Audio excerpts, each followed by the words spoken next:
And then they're like, oh, let's buy a motel and fix it up and make it sick.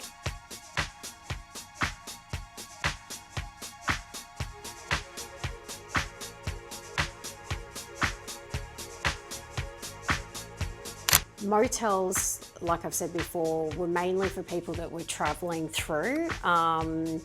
If you weren't flying here, which a lot of people didn't in the 60s, 70s, 80s, everyone was driving. You'd kind of pass through the Gold Coast, you might stay a couple of nights, and it was really a coastal holiday and you'd keep going. So you'd have a couple of nights here and then you'd go somewhere else and have a couple of nights.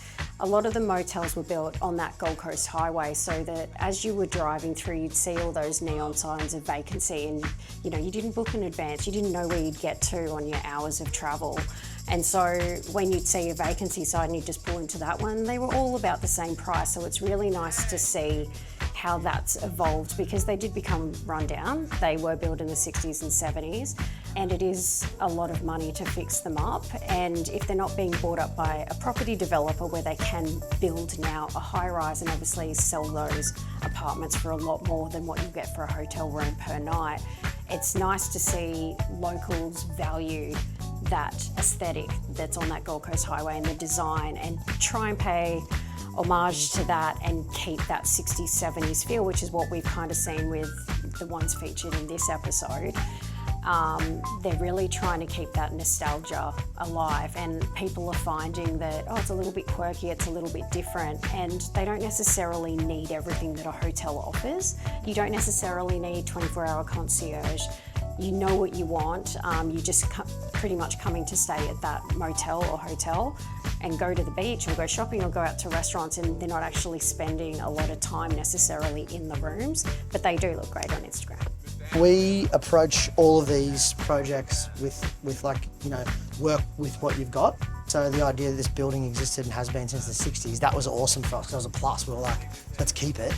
Obviously do the refurbishment inside because the whole idea is to bring the standard right up to 4-star plus accommodation, give you all the modern mod cons that you'd want in hotel stays today, but in a classic old building. So trying to capture that still, like that sense of nostalgia, what the Gold Coast is about. So this is our largest room on offer, which is called the bungalow.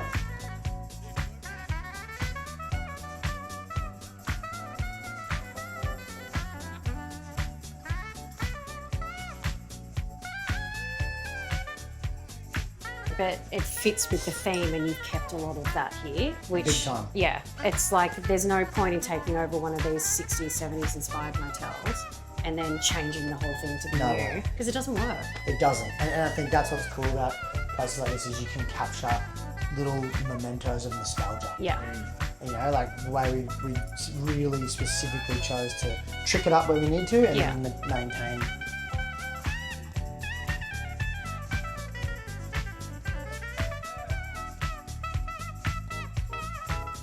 I think also the Gold Coast is just hot property at the moment anyway.